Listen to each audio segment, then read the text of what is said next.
Now, when we're thinking about how we want to keep our vehicle upright, at first it's much more of a gameplay decision than it is a programming decision. For example, if all we wanted to do was to keep our vehicle in whatever orientation we had when we first started activating the jets, this implementation would be just fine. However, for our purposes, we're going to try and make it feel a little more fluid. We're going to make it so that first, it will always try and achieve an upward orientation, and second, it won't actually snap to that orientation. It won't be forced to be in that location. If something pushes it, we run into a wall, something else happens, it will actually pitch and roll a little bit. Now this will give it a much more fluid feeling, but it's also a much more complex thing to do than simply stop all rotation. Now fortunately, there is a class in the source engine that we can use to help us out a little bit with this, called cKeepUpright. And we'll find this by doing find in file and hitting cKeepUpright.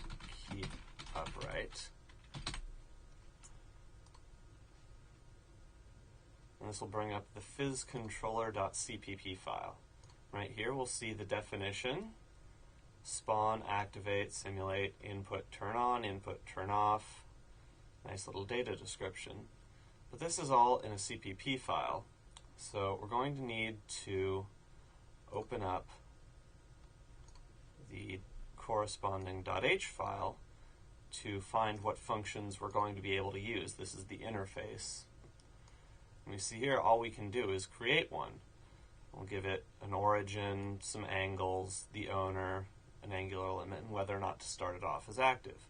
Unfortunately, this is enough. So let's go into our vehicle jeep.cpp. Make it a little easier to navigate around. We can close up some of these files we're not using. And right here, you're going to get rid of all of these things. We don't want to worry about the rotation anymore, but we do want to worry about pushing the car up. So we're going to comment out all of the stuff about rotation and replace it with something a little more suitable. We'll make our vector back thrust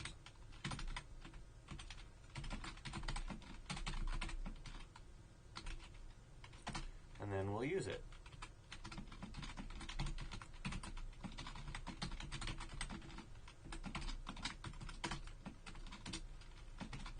Now with our old method commented out, we don't have to worry about it. In fact, we can even minimize it. We're going to move on and implement our new method. The first thing we're going to need is some way to keep track of our new controller. Now, right here you see eHandle seems like a pretty typical way in the source engine, so we'll just stick with what we know, and more to the point, what already exists, and create ourselves a new eHandle. Keep track of our controller. Call it H for handle, controller. And of course, now that we've added it, we're also going to need to add in some bit to the data description. We'll see right here, we can use field eHandle.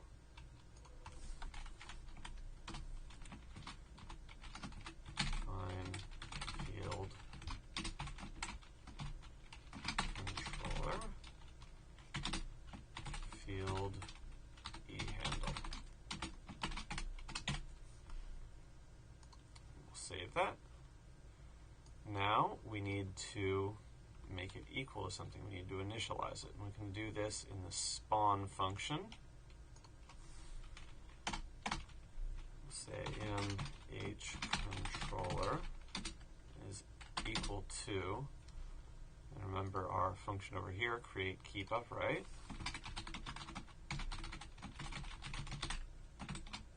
Now we need to get it the origin and the angles. Now, if you're not sure which functions you're able to use with a given class, using the this keyword to bring up IntelliSense is always very helpful. And right here we can say get, and right there we get absolute origin and get abs angles. We'll clean up that this, and the owner is this object. For the angular limit, this is something, again, that's going to impact our gameplay. This is the rate at which our controller will correct our angle, so it can have a pretty heavy feel on how strong that correcting force is. So we're going to add in a new con variable so that we can tweak it around as we like. We'll call it jet stabilize. Jet stabilize. And we'll give it a default value of, say, 90.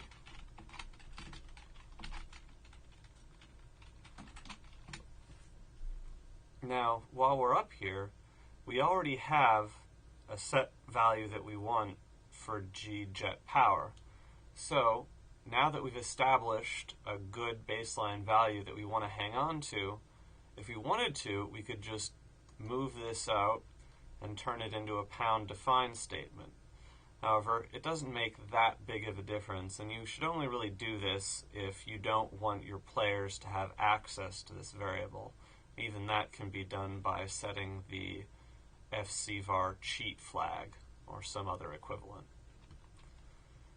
Now, moving back down, we have a jet stabilize variable. It's time to use it. Gjet stabilize get float.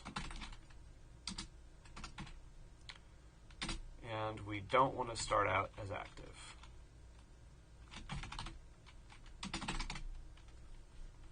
There. Now that we've created this thing, we've got to figure out how we're going to turn it on and off. Now, one possible way would be to simply create and destroy these things dynamically.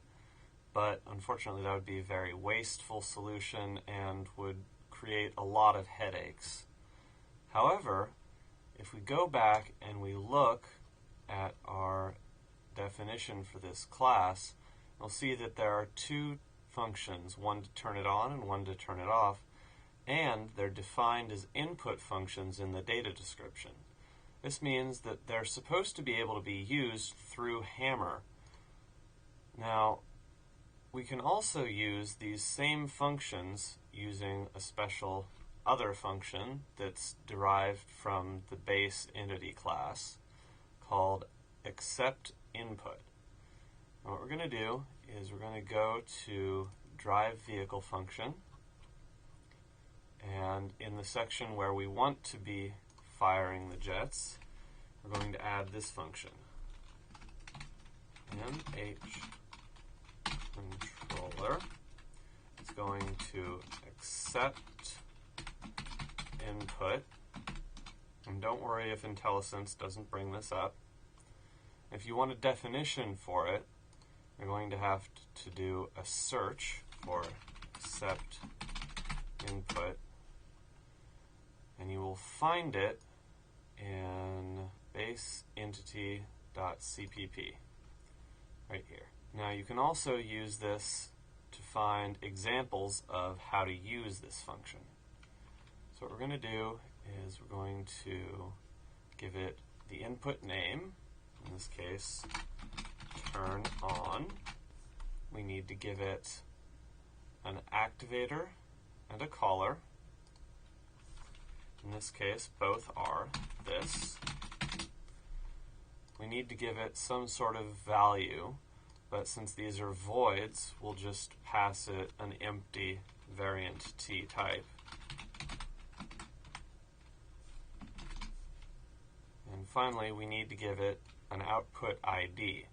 Now, we don't know exactly what this is from here. However, if we go and look at any of the actual usages of this function, we'll see that there's a use toggle, a use on, and if we go back here and type in use on, you can also use our find definition function and see that there are 4 types of uses. So, we'll copy this over, turn it into an off call,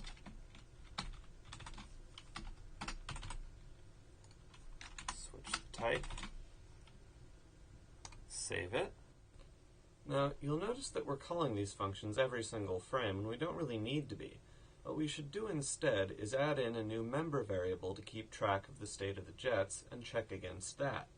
Once we had such a variable, you'd also find that this entire section would become much easier to refactor and compartmentalize into separate functions.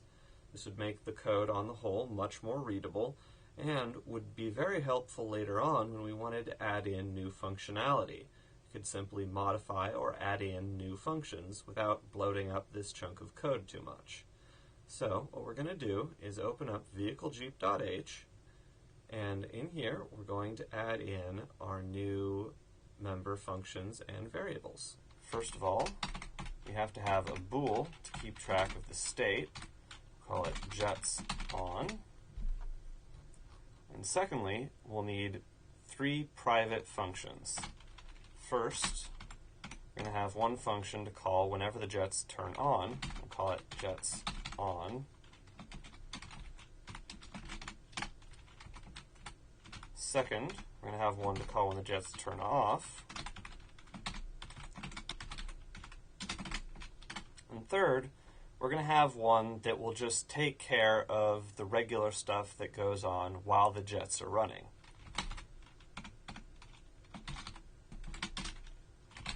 Call it jets run. So we'll save that, and we'll go here, and first things first, we're going to add our new Boolean to the data description.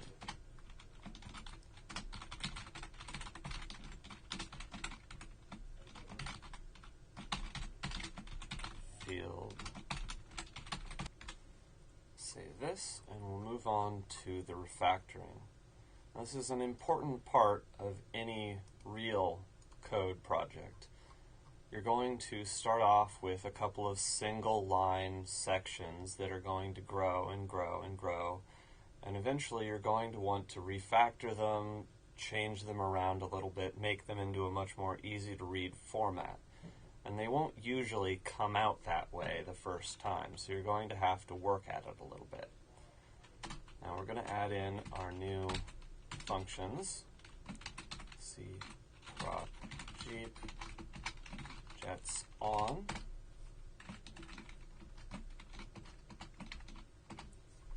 And we can duplicate this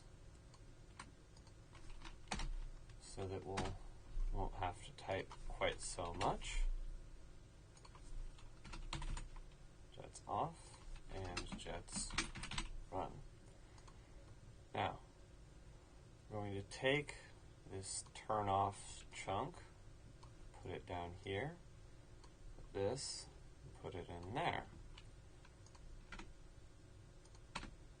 We're also going to add in some extra stuff. Whenever we turn on the jets, we want to be sure of it. So we will make this function responsible for toggling that Boolean value we just added. Jets on equals true. And we'll do a similar thing down here and set it to false.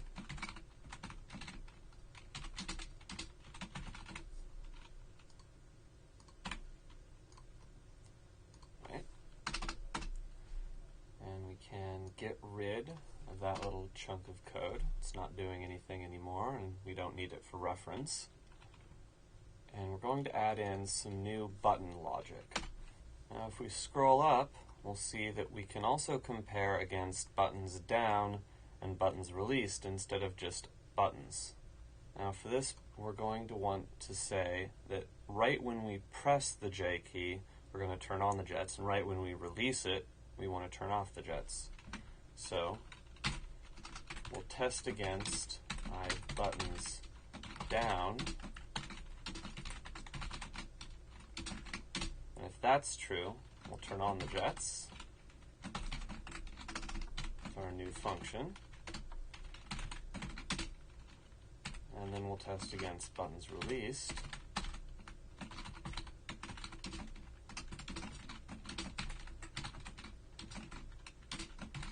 Turn off the jets. Next, we can get rid of this expression here, because all we need to be concerned with is whether or not the jets are on, and that is determined by our Boolean value. Now, having done this, we've removed the conditional that will turn off the jets automatically whenever there's not enough fuel. So we're going to add in a chunk right here in the clamping statement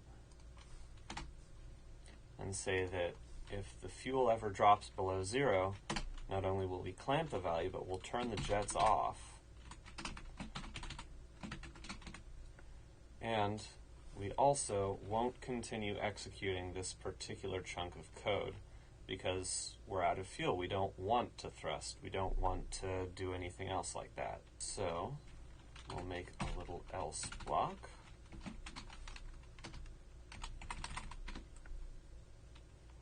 And down here we have everything that happens when we don't have the jets on. We can leave that just as it is. Now we also had this third function, jets run, so we're going to fill it by taking this big chunk of code right here and moving it into that function.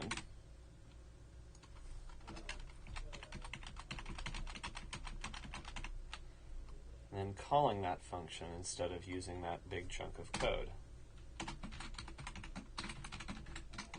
Now we could have moved this in, but if we'd done that, we would have to have moved the FL frame time variable into the argument list for this function. And having it here means that there's more symmetry because we're also incrementing the fuel down here. We have the consumption, we have the regeneration, and it's all in one place. The less you have to look around for code, the better it usually is. So, save it, build it, fix any typos that have cropped up. I spelled stabilize up here.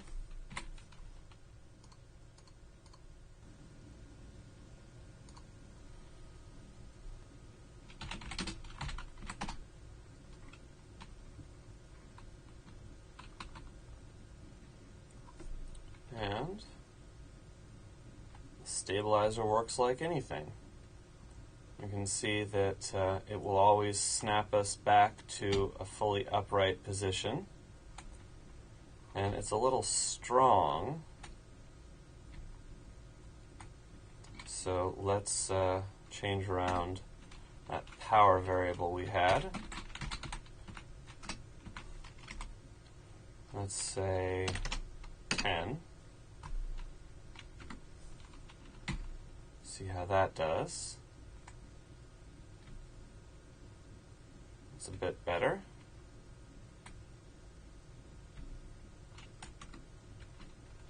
Let's move it one more step down to 5.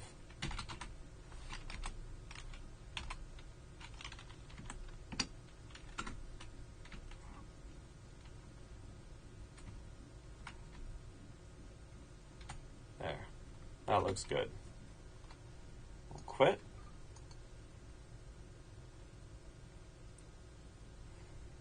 Make 5 our default value up here. Save. And now that we've reached a new benchmark, we'll do a little svn commit.